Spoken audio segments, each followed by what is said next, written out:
Hola, os voy a presentar la presentación. Lo voy a intentar hacer de una manera un poco más rápida porque hay bastantes diapositivas y hay que explicar muchas cosas. También lo voy a hacer bastante simple. Y bueno, ya de todas formas ya me diréis lo que vosotros creéis que debo de cambiar, si tengo que cambiar algo. Pero bueno, voy a empezar la presentación. Primero hablar de los objetivos del proyecto. Este proyecto tuvimos dos objetivos principales. El primero de ellos es crear un videojuego roguelike que sea extensible, lo más extensible posible, sobre todo para que cualquier persona lo pueda cambiar. Lo hemos hecho open source, software libre, por lo tanto cualquier persona puede cambiarlo. Y por último, bueno, el segundo objetivo es el de crearlo para que sea accesible por todo el mundo, sobre todo para invidentes. Primero vamos a hablar sobre qué es un roguelike. Un roguelike tiene diferentes tipos de definiciones dependiendo de quién preguntemos, pero generalmente siempre hay tres elementos principales. El primero es que es una gran dificultad. El personaje que el usuario controlará va a morir bastantes veces, con lo cual vamos a tener que empezar el juego una y otra vez. Hay bastante aleatoriedad, sobre todo dado por el primer punto, es decir, que si vamos a tener que empezar el juego muchísimas veces, siempre tiene que haber un elemento de aleatoriedad para que no siempre sea lo mismo. Y por último, un elemento de exploración. Y en nuestro juego hemos adaptado estas ideas. Tenemos diferentes tipos de inteligencia artificial y una generación de encuentros, que esto significa que los enemigos y los objetos que el usuario va a encontrar son diferentes dependiendo del tipo de nivel que el usuario tenga, o por lo menos que el personaje que controla el usuario tenga. Hay diferentes elementos de aleatoriedad, sobre todo, bueno, dado también por la generación de encuentros que acabamos de mencionar, y también, bueno, los mapas y todo, las habitaciones, objetos, todo aparece de manera aleatoria. Y por último, un elemento de exploración. En nuestro juego tenemos el objetivo de intentar conseguir bajar a niveles de la mazmorra más profundos, con lo cual cada vez que un nuevo mapa se genera, el jugador tiene que encontrar el punto para poder moverse a un elemento inferior de la mazmorra, y esto le dará puntos. Y estos puntos es la puntuación que el usuario va a tener al final de cuando termine el propio juego. Con lo cual explorar es un elemento esencial, aparte de que podemos encontrar nuevos objetos, enemigos y subir niveles, lo cual beneficia al propio usuario para poder llegar más lejos. Estas ideas no son algo completamente nuevo, hay muchísimos juegos que lo hicieron. Aquí tenemos a Faster Than Light, que fue muy famoso cuando salió y todavía hay muchísima gente jugando a él. Hace unos meses salió Enter the Gungeon, que también tiene este tipo de elementos. Pero sin embargo, nosotros nos hemos centrado en el elemento de accesibilidad, para intentar que el juego sea jugable para todo el mundo sin tener ningún tipo de restricciones. Y la pregunta que nos hemos hecho mientras hemos creado el juego es ¿por qué discriminar? Hay muchísimos títulos que, que dificultan, hay muchos jugadores que tienen dificultad para jugar este tipo de títulos. Por ejemplo, limitar el campo de visión en juegos que son de primera persona. Hay bastantes jugadores que se han quejado de que a ellos les produce ganas de vomitar y mareos, o juegos que limitan el tipo de teclas que podemos utilizar para jugar, o, o, o que obligan a que el jugador distinga diferentes tipos de colores para poder avanzar, lo cual también es problemático para aquellas personas que son daltónicas. Y por eso nosotros hemos tomado todas estas ideas que nos hemos encontrado y hemos intentado por lo menos dar la posibilidad de arreglarlas. Podemos cambiar las opciones, las teclas a utilizar, con lo cual cualquier persona que sea zurda o incluso invidente, que tenga una configuración predeterminada, la pueda cambiar para poder utilizarlo como ellos prefieran. Tenemos diferentes tipos de tamaño de letra, podemos aumentarlos y disminuirlos en el propio juego de manera sencilla. Hay diferentes elementos en la interfaz, por lo cual incluso personas daltónicas pueden distinguir qué tipo de elementos son, no solamente por el color, pero también por la forma que tienen, que es algo que los jugadores daltónicos siempre nos han comentado. También hemos dado la posibilidad de cambiar el color de la paleta de colores del juego. Aquí se muestran las dos opciones que podemos utilizar. Y por último, soporte para invidentes, que... también he visto aquí que he puesto mal la accesibilidad, así que es algo que tengo que cambiar. Soporte para invidentes, que es lo más importante del proyecto. Mm, para dar este soporte a invidentes, también nos hemos centrado en una serie de objetivos. El primero es obviamente que poder generar frases que describan todo lo que el jugador necesita para avanzar, pero también que estas frases no sean muy repetitivas. Debemos de centrarnos en que las frases sean lo más aleatorias posibles, aleatorio basándonos en que describan lo que sucede de diferentes formas, para que no sea demasiado repetitivo. También hemos tenido en cuenta otros elementos de los que hablaremos al final de esta presentación. Uno de estos elementos es la temporalidad, pero bueno, esto lo explicaremos en el futuro. Y crearlo lo más aleatoriamente posible, crearlo lo más extensivo posible, porque hay diferentes idiomas, hay diferentes tipos de, por ejemplo, español, que se habla en diferentes zonas, con lo cual poder crear diferentes diccionarios para que las frases sean generadas de una manera distinta es bastante importante. Y también debemos de tener en cuenta el usuario vidente, por dos razones. La primera es porque no queremos excluir a nadie, por lo tanto una persona que es vidente también debería poder jugar al juego sin ningún tipo de limitaciones o cosas extra que dificulten poder jugar en sí, poder jugar para él. Y también porque las personas invidentes siempre suelen tener una persona vidente al lado, eso es algo que nos han explicado. Por lo tanto, tener una interfaz gráfica para que ayude a la persona invidente a preguntarle a alguien que sí que puede ver esa interfaz gráfica es esencial y dará una información extra al propio usuario invidente. Entonces, ¿cómo lo hemos hecho? Hay dos elementos principales. El primero es las gramáticas y diccionarios. Vamos a hablar primero sobre las gramáticas. Aquí vemos que tenemos una frase que se genera que se puede generar en nuestro juego, que es: el héroe coge la espada metálica, perdón. Esta frase tiene, bueno, cada palabra de esta frase tiene su tipo, y esto nos dará una gramática con la que generar esta frase. Esta frase obviamente es diferente dependiendo del idioma en el que estemos. En inglés podemos observar que los adjetivos van antes del nombre, mientras que en español los adjetivos suelen ir después del nombre, a no ser que seamos poetas.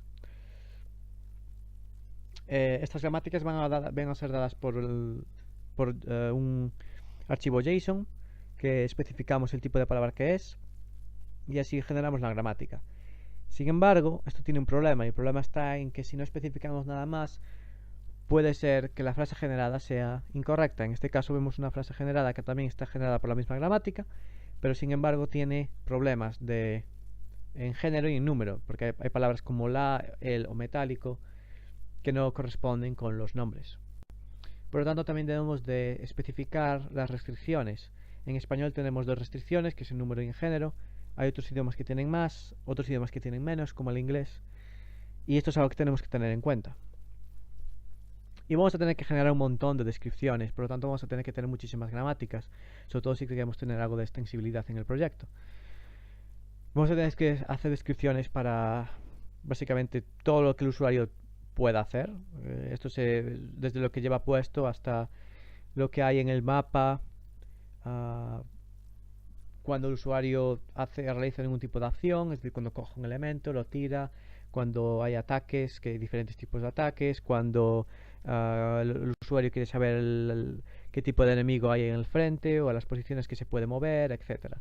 Muchísimas descripciones que tenemos que generar, y para ello requerirá un montón de gramáticas.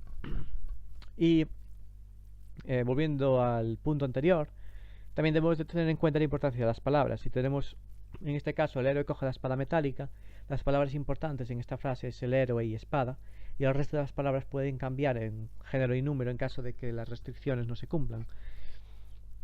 De esta manera, si cambiamos de héroe a héroes y de espada a espadas, es el resto de las palabras que se tienen que adaptar a eso.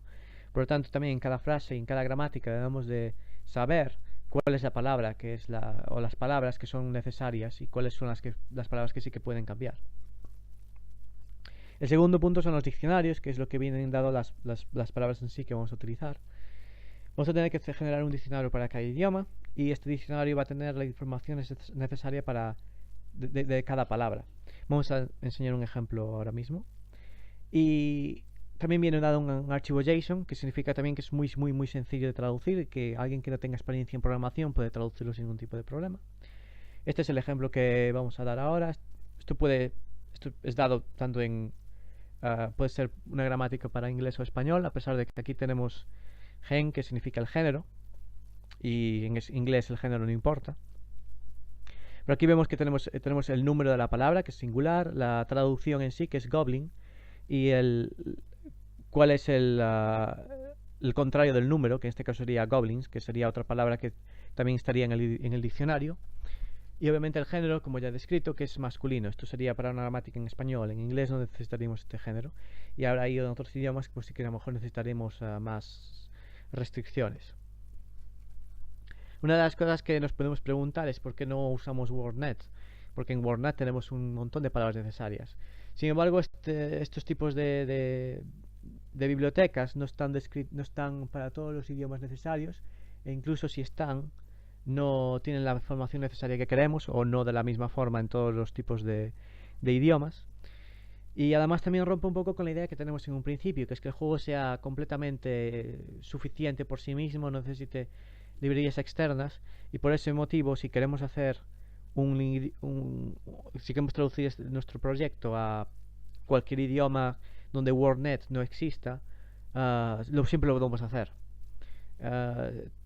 Una de las cosas que tenemos en cuenta en el futuro es, por ejemplo, utilizar WordNet en caso de que sea posible para ciertos idiomas, por ejemplo, buscando sinónimos o información extra de las palabras. Pero sin embargo, lo básico del juego, que es lo que ya está ahora mismo hecho, siempre es traducible a cualquier tipo de idioma, incluso si es un idioma inventado. Actualmente el juego está disponible en 4 idiomas: castellano, gallego, inglés y holandés, lo cual ejemplifica lo sencillo que ha sido, que es traducir nuestro juego, y cómo es también adaptable y bastante extensible a todo tipo de idiomas, con diferentes tipos de rutas y de orígenes. Sin embargo, bueno, hemos también añadido muchos otros elementos que vamos a describir a continuación. La primera de ellos es la temporalidad. Para que las frases del propio juego sean dinámicas, hemos intentado darle un poco de vida al propio juego y las descripciones que se generan. Por lo tanto, por ejemplo, cuando un usuario coge un elemento que está en el suelo del mapa y de la habitación donde el usuario se encuentra, en vez de generar siempre el héroe valiente o el fuerte héroe coge la espada, el juego se da cuenta de ello y el resultado lo produce un poco más genérico y fácil, que da un poco de sensación de que fluye mucho más fácilmente. Por lo tanto, en este caso vemos el héroe valiente esquiva la espada mágica y la espada mágica, que sería otra espada mágica, y el casco y la armadura, etcétera. También este tipo de temporalidad viene dado cuando hay un ataque entre enemigos. Aquí vemos como hay elementos como una vez más o pero falla, y bueno, hay bastantes más en diferentes idiomas, impropio también en español, que también da la sensación de que el juego hay una cierta fluidez. También cuando hay enemigos derrotados, cuando hacemos descripciones de los elementos que se encuentran en el mapa, podemos ver cuando nuestro personaje ha derrotado a un enemigo y si se encuentra el cuerpo allí del enemigo y tal. También hemos dado la posibilidad de añadir nuevas descripciones, el tipo de descripciones que son o numéricas o no numéricas. Las no numéricas sería algo como de este estilo: la poción de vida está al sur y la puerta vieja está al sureste. Y si queremos que la misma descripción sea de forma numérica, pues tenemos la poción de vida está al sur 2 y la puerta vieja está al sureste 3-2. Con lo cual, dependiendo del tipo de usuario que juegue, pues siempre puede tener la descripción numérica o no numérica, y es muy fácil cambiarlo en el propio juego. Y después también tenemos estados que se basan en ciertos elementos que tiene el propio jugador. Bueno, esto es un poco lo que voy a explicar ahora. Y es que si el personaje tiene poca vida, entonces va a ver a los enemigos, y sobre todo si el enemigo tiene mucha vida y es un enemigo poderoso como un dragón, que tiene más nivel que ellos, el usuario lo va a ver como una amenaza. Por lo tanto, sus descripciones van a ser con palabras como el fuerte enemigo terrorífico, este tipo de palabras. Mientras que si es de la otra forma, si el personaje tiene muchísima vida y el enemigo el que se enfrenta es un enemigo de poco nivel o que tiene poca vida, entonces lo va a ver como endeble o insignificante. Y esto está ya implementado en el juego y da bastante más vida también a las propias descripciones. Este es un ejemplo de ello. La rata pequeña está al noreste y la puerta vieja está al sureste. Lo de pequeño es el elemento que da de que el usuario tiene superioridad sobre él. Aquí también vemos un ejemplo donde el usuario está en inferioridad, donde vemos que el dragón lo ve como el dragón grande um, y el dragón escalofriante.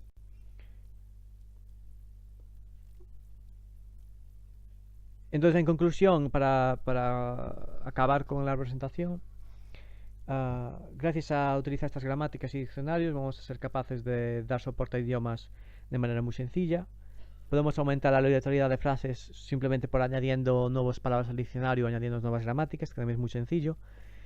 Y podemos, obviamente, gracias a que es un archivo JSON y que básicamente se explica por sí solo, es muy fácil traducirlo sin ningún tipo de conocimiento de programación. Y en un futuro tenemos pensado utilizar librerías, sobre todo librerías como WordNet para añadir más realidad al tipo de palabras a utilizar y gramáticas, etc. Y básicamente sería la presentación. Como ya veis, tampoco quiero cambiar algunas cosas, sobre todo capturas de pantalla, porque son capturas de pantalla que he hecho de elementos muy un poco anticuados. Entonces quiero mostrar algo que se refleje los nuevos cambios que he hecho. Y quiero practicar un poco más porque hay partes de la presentación donde todavía tengo que pensar lo que estoy diciendo y me gustaría que saliera un poco más fluido.